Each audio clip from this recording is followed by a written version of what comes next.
గురు బ్రహ్మ గురు విష్ణు గురుదేవో మహేశ్వర గురు సాక్షాత్ పరబ్రహ్మ తస్మై గురువే నమః. జగద్గురుదేవ యోగేంద్ర దాస్ మహారాజ్ కి జయ హో. నా గురువార్యులైన సద్గురు యోగేంద్ర దాస్ మహారాజు హరిద్వార్ ఋషికేశ్ బద్రీనాథుల సన్నిధానంలో తిరిగే మహోన్నత తపస్సు చేసిన కారణ జన్ములు. ఆయనకి నాకు ఒక టైంలో అనుకోకుండా పరిచయం ఏర్పడి ఆ శ్రీకృష్ణ భగవానుడు మంత్రోపదేశం చేశాడు.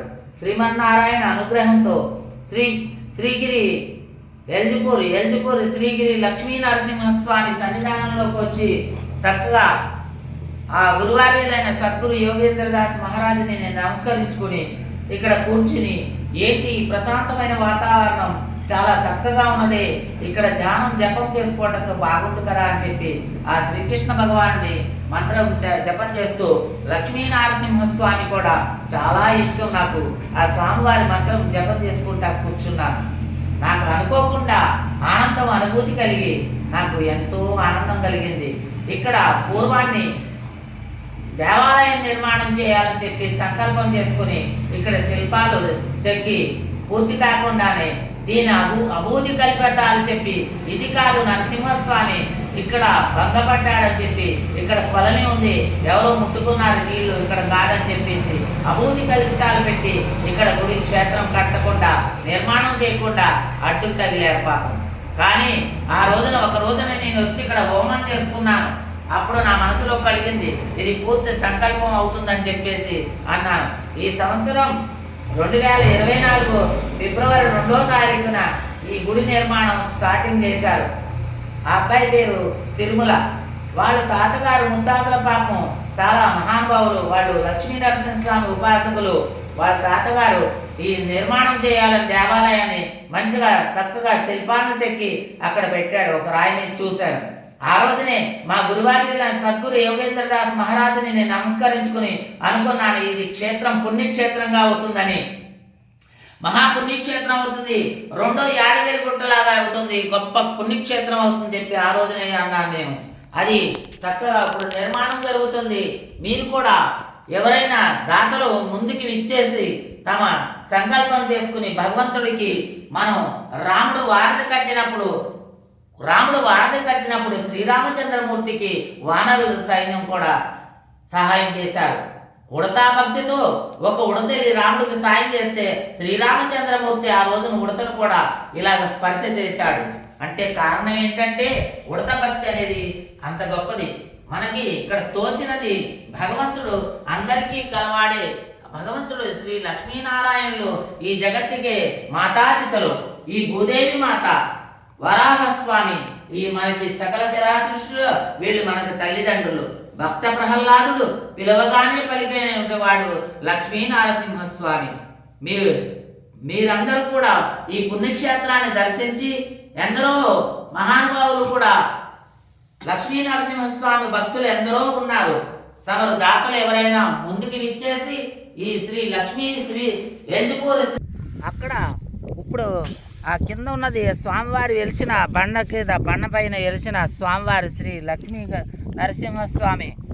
ఇది జక్కులు నరసయ్య అనే ఆయన వీళ్ళ తాతగారు జక్కులు తిరుపతి ఆయన మనవుడు చాలా సంకల్పంతో చేసుకుని దృఢ సంకల్పంతో స్వామివారిది ఎలాగైనా గుడి నిర్మాణం చేయాలని తన మనసులో సంకల్పం చేసుకున్నాడు. అప్పుడు నేను ఇక్కడ వచ్చి మా గురుదేవులైన సద్గురు యోగేంద్ర దాస్ మహారాజు నమస్కరించుకొని అనుకున్నాను, నువ్వు ప్రారంభించవయ్యా, స్టార్ట్ చేస్తే చక్కగా భక్తులందరూ నీకు సహకారం అందిస్తారని చెప్పేసి అన్నాను. ఎవరైనా భక్తులు దాతలు ముందుకు విచ్చేసి తమ దాతలు ఎవరైనా విరాళాలు ఇచ్చినా వాళ్ళ యొక్క పేర్లు శిలాఫలకం మీద పేర్లు లిఖించబడుతుంది. ఎవరైనా రావచ్చు.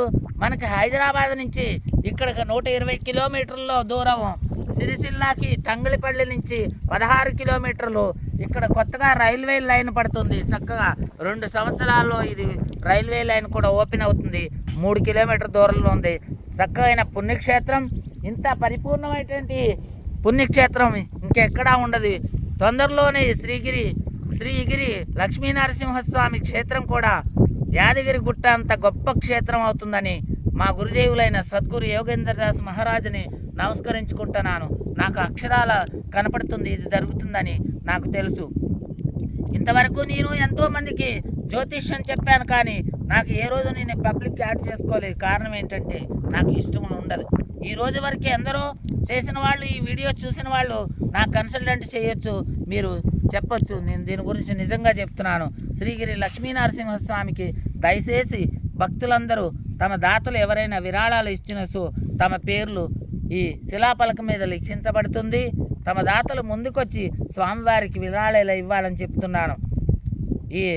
ఈ తిరుపతి అనే అబ్బాయి ఎంతో కష్టపడి తాను పాపం తన రూపాయలు కష్టపడి ఇదంతా పెట్టుకుని ఈ ఆలయానికి ఈ గర్భాలయం నిర్మాణానికి ఈ శిల్పాలతో ఇక్కడ ఈ క్షేత్రాన్ని ఇక్కడ ఏది సిమెంట్ కట్టకుండా శిల్పాలు చెక్కిన యొక్క శిల్పాలతో ఇక్కడ నిర్మాణం చేస్తున్నాడు. ఇది గర్భాలయం.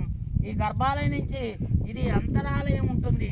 ఈ అంతరాలయం ఇక్కడ నిర్మాణం జరుగుతుంది. ఆ తర్వాత అక్కడ కనిపించేది ఈశాన్యంలోంచి కొలని ఉంటుంది. చక్కగా అక్కడ క్షేత్రంలో చాలా బాగుంటుంది. వీళ్ళ తాతగారు నిర్మాణం చేసింది.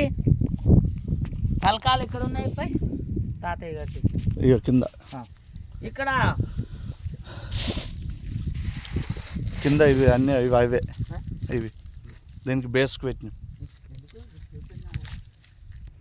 ఆయన అప్పుడు శిల్పాలని ఎన్నో చెక్కించి ఈ గుడి నిర్మాణం చేయాలని చెప్పేసి అనుకున్నారు.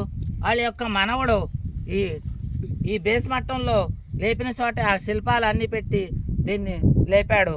కొంతమంది దీనికి క్షేత్రానికి కావాలని అడ్డు పెట్టారు. ఎవరు అడ్డు పెట్టలేరు. అది జరగని పని.